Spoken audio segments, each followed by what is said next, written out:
Halo, semangat pagi, salam sejahtera buat Anda semuanya.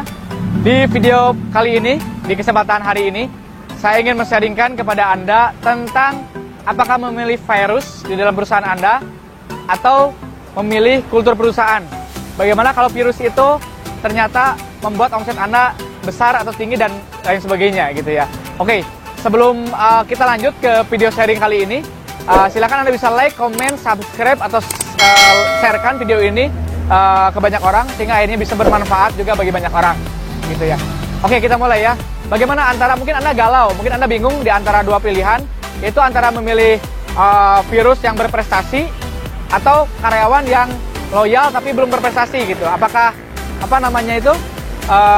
harus dikeluarkan atau gimana gitu kan, kayak gitu. Nah, saran dari saya tidak lain tidak bukan adalah Anda mau nggak mau secepatnya ketika ada virus tapi berprestasi di perusahaan Anda harus secepatnya cari pengganti gitu. Karena virus itu akan merusak kultur, visi, misi, dia akan telat, dia akan jadi menjelek-jelekan perusahaan Anda, dia akan mengajak orang lain untuk keluar untuk menjadi enemy Anda gitu ya, dan sebagainya. Sehingga akhirnya mau nggak mau dalam waktu cepat dan dalam waktu dekat virus ini harus dikeluarkan segera dari perusahaan Anda gitu, secepatnya. Kalau tidak dia akan merongrong, dia akan menguliti Anda dari belakang gitu ya, dan sebagainya. Jadi walaupun virus ini menghasilkan omset yang besar bagi perusahaan Anda, tapi secepatnya cari pengganti gitu. Saya tidak bilang bahwa harus langsung dipecat seketika itu, juga tidak. Nah, tim Anda yang lainnya harus diajak ngobrol dari hati ke hati agar tetap mau membangun perusahaan ini, mau menancapkan fundamental perusahaan ini, tahu visi, misi, dan menerapkan kultur Anda, perusahaan Anda gitu ya.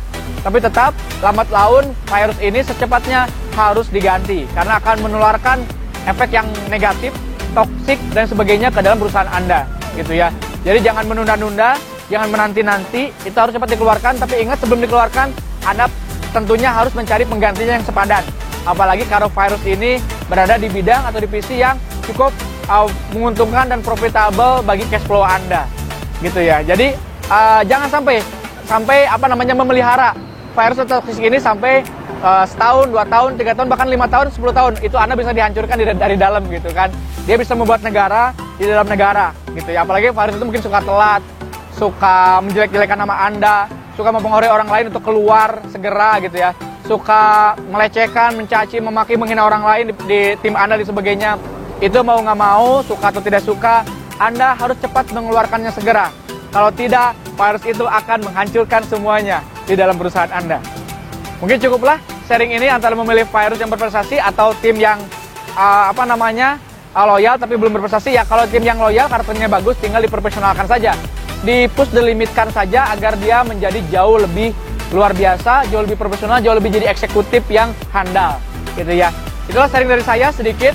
Mungkin mudah-mudahan bisa memberikan insight, bisa memberikan motivasi dan inspirasi bagi Anda UMKM, yang saya pun sama masih UMKM juga, untuk membangun sebuah bisnis yang besar ke depannya. Terima kasih, saya Nana Priyatna, saya senang mencari ilmu dan saya senang berbagi. Wassalamualaikum warahmatullahi wabarakatuh. Sukses luar biasa.